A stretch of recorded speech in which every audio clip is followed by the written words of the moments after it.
In this day and age, comedians don't just have the stage, they can connect with fans through platforms like podcasts. And albums. About Mark Poolos' unbridled enthusiasm, one reviewer said in part, "You would be an idiot not to get it." We think, yeah, we like your work, Mark. Here's Mark. What were you doing? It was just an excuse to show that picture, how did that really. come about, and how fast were you running in that picture? I was running extremely fast. In your mind. My wife is a professional photographer, so she was taking the pictures in our backyard, and our neighbors were peeking over the fence, these nice little old lady and guy, and what are you doing back there?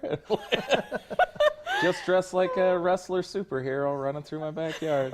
You can't tell, but I'm wearing my wife's like those leggings or whatever, like the capri pants. And I have a giant bath towel, and she got me that that Nacho Libre mask in Mexico.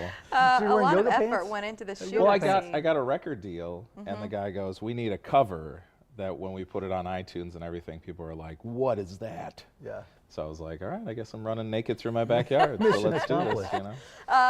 An interesting road to comedy, which I would love for you to explain, because I feel like it's going to give some of our employees here, Grant and Jake, hope. Well, Mark came in the studio and like, I used to be you. All these memories came back to you. Yeah, college I worked cameras, and I worked prompter, and I worked, I'd go out with photojournalists, and I'd work like the morning shows on the weekends and everything like that, and I in Minneapolis, and I had right? fun, because they would like move me into things. Like they would do like the winter carnival, and like one of the times they had one of the winter princesses like take me off and dance, and I was on the news, and my family was like, "It's him, he's on there." And then they did some story about Bronco 2s exploding, and I drove a Bronco 2, so they had my car on the news, and my parents were like, "That's Mark's car."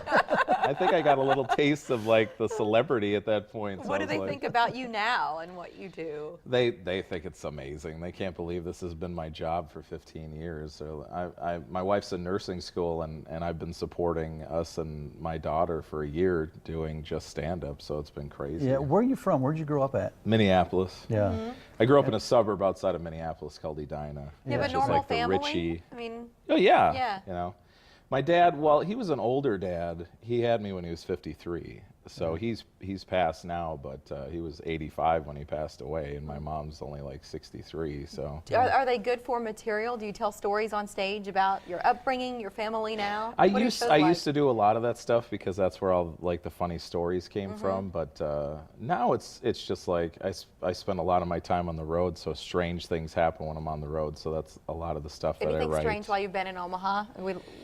You make fun of us for?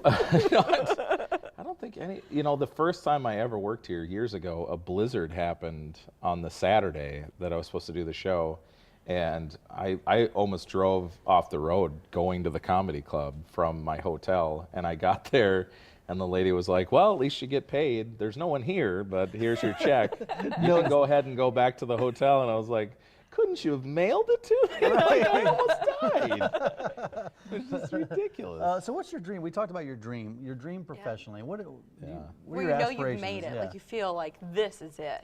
You know, somebody asked me that like a year ago, and I was like, I feel like I have made it. Yeah. Like I'm a professional comedian, but you know, then I started thinking about it. I was like, you know, I think you know, less shows, more money would probably be my thing. You know, I need that one break to get on TV. Well, I'm already.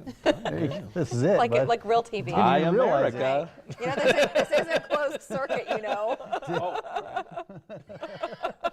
I would really like to just get a Comedy Central spot or a late night comedy spot, or, you know, I really like doing my podcast, and if for some reason that took off and I was able to do that full time, that would be cool. That'd be the dream. Well, the feedback online for everything you do is so you positive. got a great following. And people just love you. They really do. You know, I try not to be you know, one of those guys that gets into the trolling and the angry tweeting and all that kind of stuff. No. I'm just a silly, weird dude, and that's just the way I portray it on stage. 5 shows this weekend, tonight, tomorrow, and then that one show on Sunday.